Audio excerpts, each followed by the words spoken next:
Today, the Geneva School of Diplomacy welcomed His Excellency Atiku Abubakar, former Vice President of Nigeria, for a conference he gave on deepening democracy in Nigeria.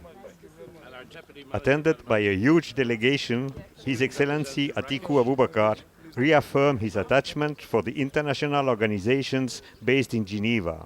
The conference was followed by distinguished guests from the international community in Geneva, by numerous people from the Nigerian diaspora, and by the students of the school who showed great interest on his speech.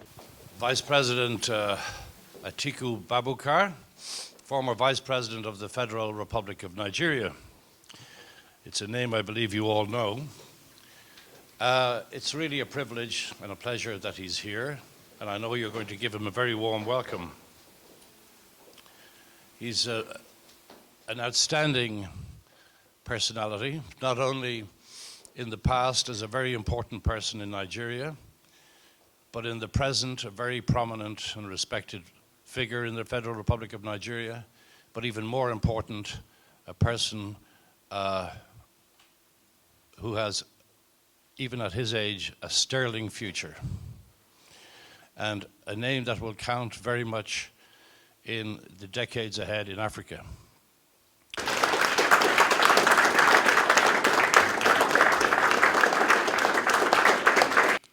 The military returned power to civilians in 1979, but struck again 4 years later and imposed another round of military rule which lasted for 2 decades. I knew that I couldn't fight the military, but I knew I could also get my distinct freedoms through the courts. And I think I was the highest single Nigerian who ran to the courts for justice. That paid off. There were significant gains on the economic front arising from the transition to civilian democratic rule. These include the stability of the exchange and interest rates, a reduction in the rate of inflation, a reduction in public debt, in fact, almost total elimination of external debt, increases in foreign reserves, privatization of inefficient and costly state enterprises, and an overall improvement in the business environment which enhanced the potential for rewards for investors.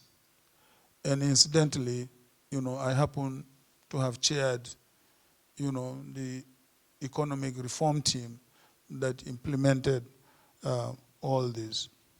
Switzerland and international friends of Nigeria can deepen their assistance to Nigeria's election management agency, the Independent National Electoral Commission, and help pressure the government to ensure that the agency is truly independent. In addition, our partners can help by enhancing their support to pro-democracy civil society organizations as they engage in the difficult and sometimes hazardous task of helping to deepen Nigeria's democracy and holding leaders to account. I strongly believe that as Nigeria changes for the better, so Africa will. I thank you for your kind attention, and good morning.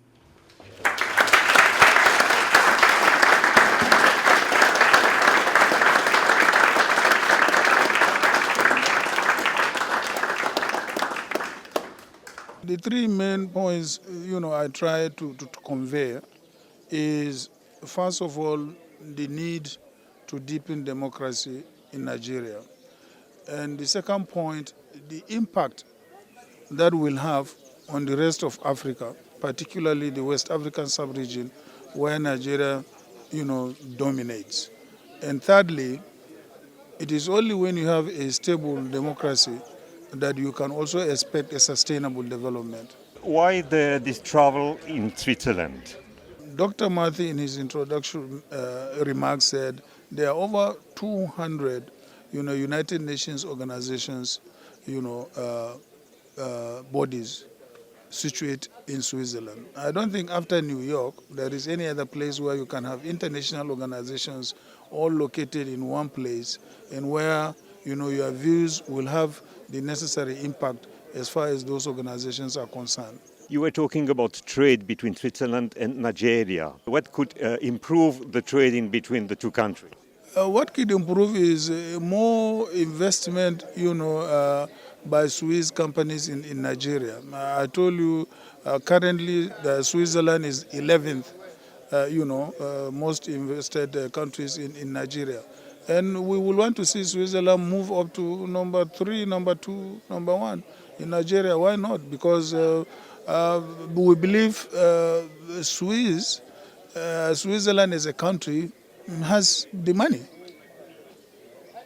to invest, and we have the opportunities for investment in our country. His Excellency not only has a sterling past, but he is an important leader of the future in Africa, and not only in Nigeria, but he's the kind of leader that Africa as a continent needs. So we like to think in a selfish way that we support those who support democracy and who have the concerns of the people at their heart, as His Excellency does. We have been reading about Africa and Nigeria and himself as well. Him being a charismatic personality in Nigeria has been contributing so much to the Nigerian development.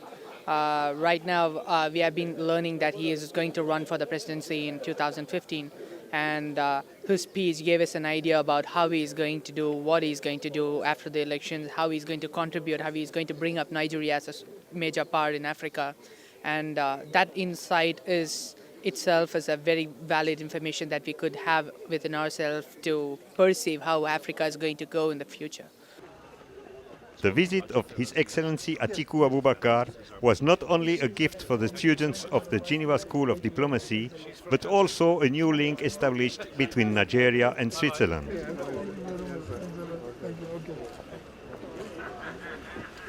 We are sure that during his next visit in Geneva, His Excellency Atiku Abubakar will strengthen the relationship between the two countries for the good of each one. François Glatz, reporting from Geneva.